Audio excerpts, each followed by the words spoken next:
Si vous avez déjà vu des vidéos de Mr Steel, vous êtes peut-être déjà demandé comment et pourquoi il arrivait à faire ça sans que le quad ne parte en vrille complète et lui coupe un doigt. Je vois 2-3 raisons pour lesquelles on pourrait avoir envie de faire tourner les moteurs sans l'intervention du gyro et donc de correction qui pourrait faire que le quad nous saute à la figure. La raison principale, c'est quand même assez pratique de pouvoir vérifier après un crash que les hélices tournent bien dans l'axe et qu'il n'y a pas une hélice tordue. On peut aussi vérifier que les moteurs au bruit n'est pas un bruit anormal, un bruit qui pourrait signifier qu'ils ont pris un choc, qu'il y a éventuellement des petites limailles de fer qui est bloquée à l'intérieur. C'est une fonction qui est complètement accessoire, on peut tout à fait vérifier les hélices en les faisant tourner comme ça et vérifier qu'il y a une pale qui est tordue ou pas. On peut aussi écouter les moteurs en les faisant tourner à la main. Après, c'est quand même beaucoup plus classe et un petit peu plus pratique de pouvoir le faire juste à l'aide d'un switch.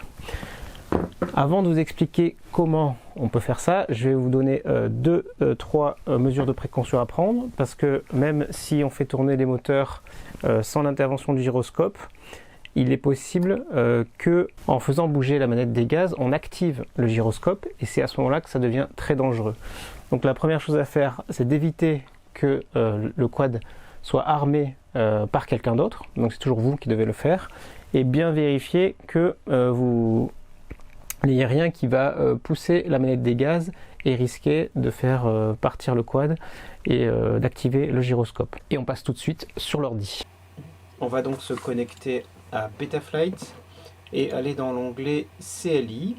Et l'option qui va nous intéresser, c'est l'option qui s'appelle PID Admin Throttle.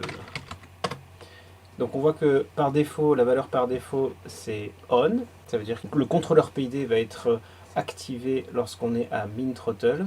Et nous, ce qu'on veut faire, c'est que la boucle PID, le contrôleur PID, pardon, soit désactivé lorsqu'on sera à min throttle. Donc pour rappel, min throttle, qu'est-ce que c'est? Il y a 3 paramètres qui sont intéressants à l'armement d'un quad. Ça va être le min commande, get min commande.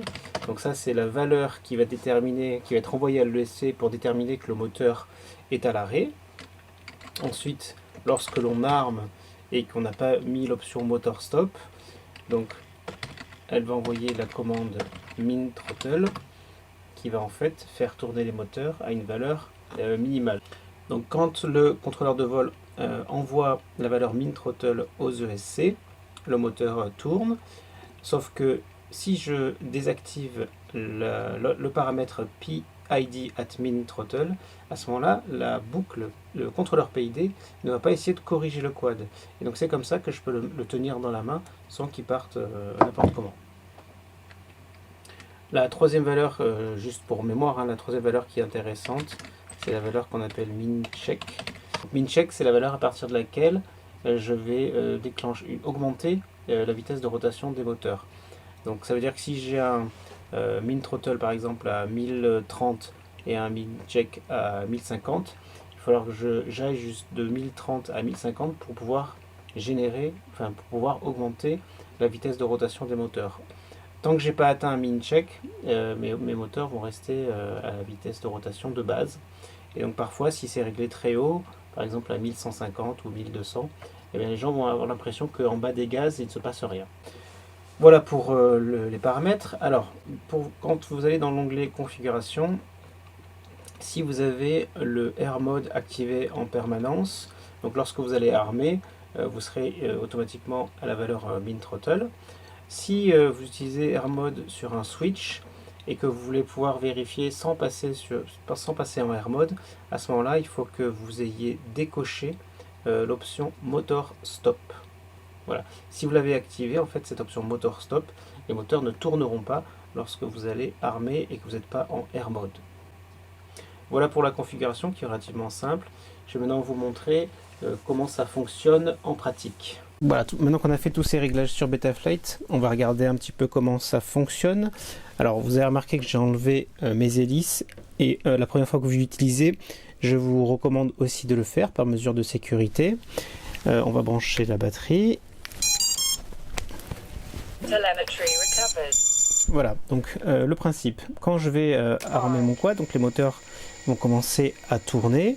Et là, comme j'ai mes sticks au minimum, à min throttle, à ce moment-là, il n'y a pas de réactivité, le quad n'essaie pas de se corriger. Dès que je vais monter, sortir de min throttle, voilà, là ça commence à tourner, vous voyez que le quad essaie de corriger. Donc là, si j'ai des hélices, évidemment, ça va partir et essayer de corriger l'assiette, et c'est là que le danger existe. Quand je suis pas en air mode, quand je monte les gaz, donc j'active la correction. Quand je les descends, elle est désactivée. Alors en air mode, c'est le même principe. Donc là, j'ai pas de correction. Quand je monte un petit peu, j'ai une correction. Quand je descends, j'ai plus de correction. Pour pouvoir activer la fonction air mode complètement, il faut dépasser en fait 50% de la valeur des gaz. Donc, et voilà, et là j'ai beau redescendre à min throttle, le quad se corrige toujours. Voilà, et pour revenir à zéro, il faut désarmer. Voilà pour la vidéo de cette semaine. Je vous retrouve la semaine prochaine pour une nouvelle vidéo. N'hésitez pas à me dire dans les commentaires si c'était intéressant pour vous et si vous aimez ce nouveau format que je vais désormais faire. J'exclus pas de faire des tutoriels un petit peu plus longs comme je faisais auparavant, mais par manque de temps, je pourrais pas les faire aussi régulièrement. Vous pouvez me retrouver sur les réseaux sociaux si vous voulez voir certaines de mes vidéos de vol notamment, à la fois sur Instagram, je mettrai le lien par ici, et sur Facebook par ici. Je remercie évidemment tous ceux qui sont abonnés et qui sont restés abonnés malgré ma longue absence pendant plusieurs mois. C'est des raisons professionnelles et je m'en excuse. On va essayer de maintenir le rythme et de revenir à des choses très régulières, des petites astuces comme ça bien pratiques pour la vie, la FPV Life de tous les jours. Je vous dis au revoir et à bientôt.